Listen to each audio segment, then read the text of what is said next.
guys, for today's video, I'm gonna show you all my work here in Canada.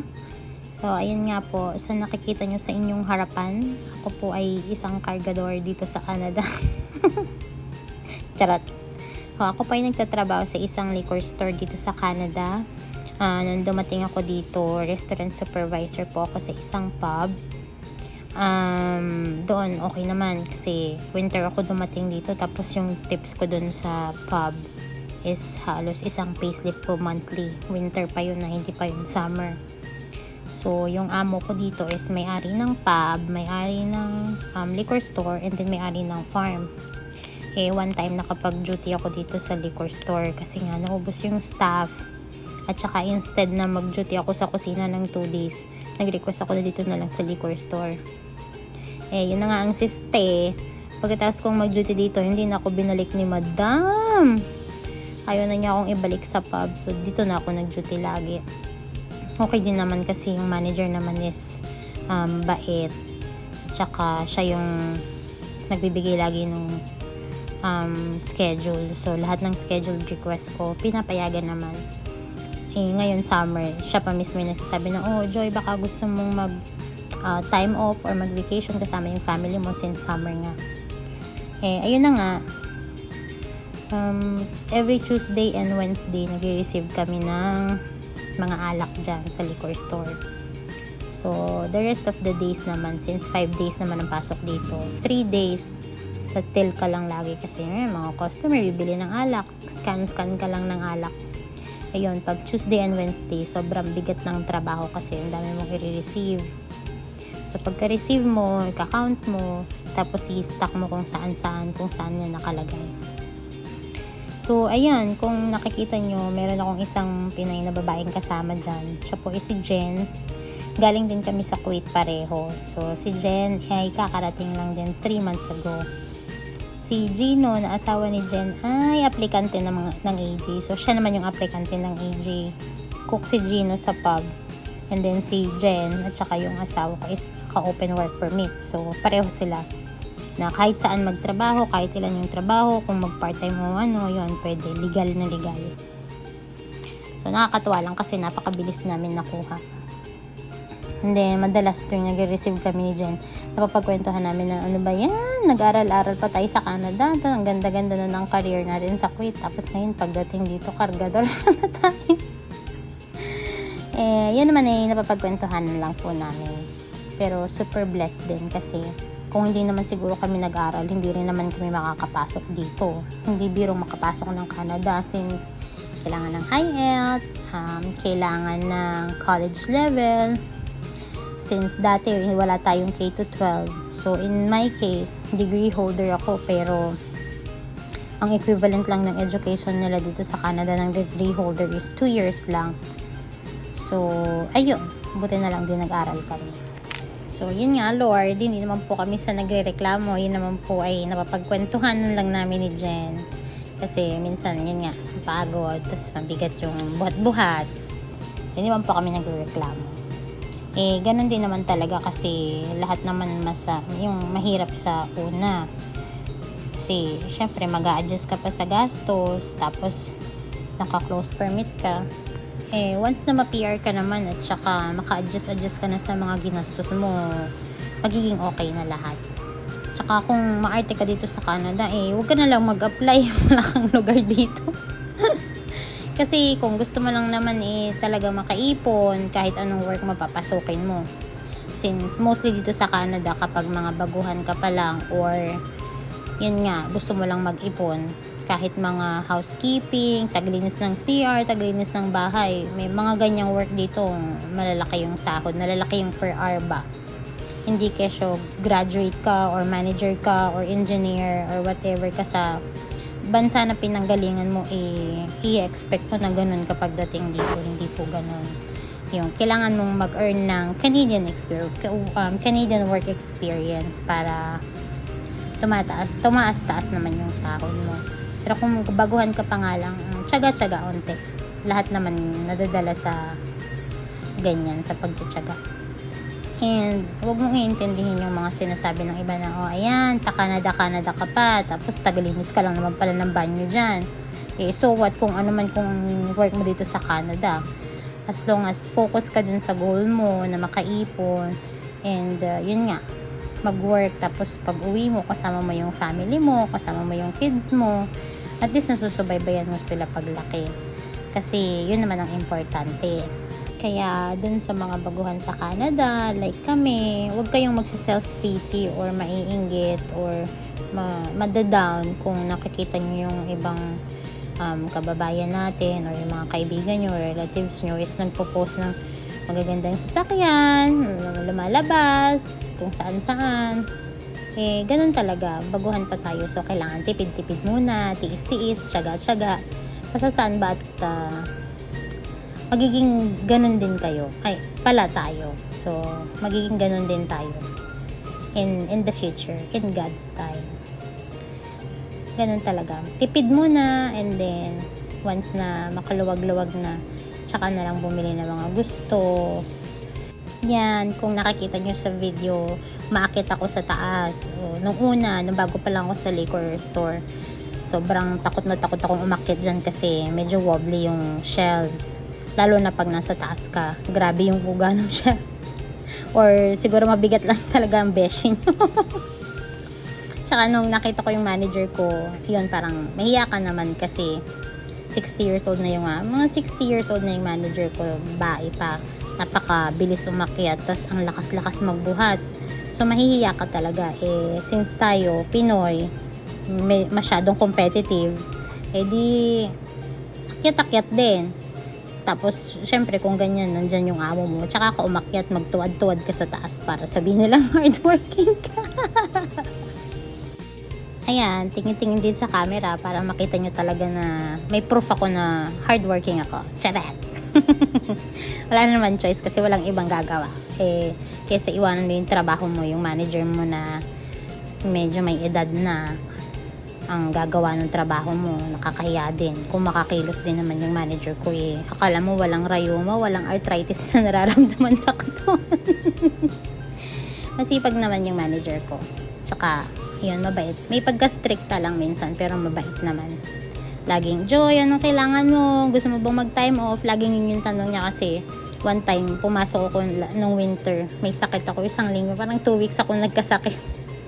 Hindi ako makapag-sick leave kasi nga, 2 lang kami nagpapalitan nun. Yun nga, yung nawalan ng staff. Sorry lang siya ng sorry kasi nga, walang makapalit. Hindi rin niya ako mapag-absent kasi kung mag-absent naman ako, siya lang yung papasok. Ayun, ngayong summer, siya yung bumabawi na, gusto mo bang mag-time off? Gusto mo bang magbakasyon? Ilabas mo yung kids mo? Ayan, ganyan. Sayang ang per hour. So, hindi rin makapagbakasyon ng beshi nyo. Kapag nagbakasyon ng beshi nyo, walang bayad. Walang sahod. Hindi katulad sa Kuwait na kapag nagbakasyon ka, paid. Dito naman yung vacation balance mo is sinasama dun sa sahod mo bi-weekly. So, once na magbakasyon ka, unpaid. Kaya kung may plano kang magbakasyon, maglabas-labas ng family mo, or mag-trip kung saan-saan, kailangan mo talagang magtabi, mag-ipon-ipon. Kasi nga, unpaid yung vacation. Pero kung kunyari naman magkasakit ka ng, I think, more than 7 days, or ma-injured ka, ganyan, pwede ka namang mag-absent, and then paid siya. And then i-apply mo siya as employee insurance. Kumbaga sa atin sa Pinas, para siyang SSS, ganyan, government yung magbabayad kasi binabayaran mo rin naman yun bi-weekly or monthly sa sahod mo. Makikita mo sa payslip mo, may nakalagay na EI doon. So, in case na magkasakit ka or ma-injured ka, hindi ka makapasok, at least may sahod ka pa rin. EI, employee insurance yung tawag doon. Ayun, nga pala, maichika ko lang sa inyo mga beshi. Nung nagtatrabaho ako sa Kuwait, 10 years kami doon. So, ang alak doon ay illegal. Bawal kayong mag-inom or bawal magbenta, ganyan. Nung dumating ako dito sa Canada, sakto dito pa ako nagtatrabaho sa liquor store. Ang beshi nyo hindi rin nagiinom sa Pinas. So, kunyari may magtatanong ito, alin dito yung best seller nyo? Wala akong masagot. Kaya ngayon, napag-desisyon ng beshi nyo na mag-start ng mag-inom. Hindi naman mag-inom. Try lang. Mga cider lang. Kasi dito ko lang napagtanto na meron palang mga alak na parang juice lang, cider baga kung tawagin nila dito. Mababa lang yung content ng alak, tapos lasang juice lang siya. Yung mga hard drinks, hindi ko kayang inumin. Tsaka yung mga red wine, white wine, yun, hindi ko kaya. Hanggang cider lang muna. And trivia lang mga beshi. So, chika na naman. Alam nyo ba na ang liquor store dito sa Canada, noong may COVID, so nung pandemic, di ba lahat sarado? Yung mga necessity lang yung open. Ang liquor store dito is considered as necessity. So, ayun nga, bukas ang liquor store ng pandemic kasi nga, hindi naman sa mahilig mag-inom ang mga Canadians, pero hindi ko din ma-explain kung paano nasama as necessity ang mga alak. Yun namang information po na yun ay nakwento lang sa akin ni manager na noong pandemic nga busy din sila. Kaya nagtaka ako, paano naging busy kayo? Sarado naman yung mga establishment nung pandemic. Bukas nga daw sila kasi nga necessity, considered as necessity yung alak dito. Kaya sa mga kababayan natin na pupunta dito sa Canada at nagtatrabaho sa mga liquor store, yan, hindi pagdating dito, hindi kayo basta-basta pwedeng mag-duty na lang. Kailangan nyo rin kumuha ng Serving It Right exam online. So, yun is interactive self-study course na mag-educate sa'yo all about your legal responsibilities as a server, as a manager, or as may-ari ng business when you're serving alcohol. So, once na matapos mo yung course, bibigyan ka din nila ng certificate online. And then, doon ka pa lang nila ay a-allow na mag-duty or mag-serve ng alcohol. So, kahit saan restaurant na nagsiserve ng alcohol, pwede kang mag-apply. Basta dala mo yung certificate ng Serving It Right. So, ayun nga. Online siya kinukuha. Online study siya. Magbabayad ka lang ng $35.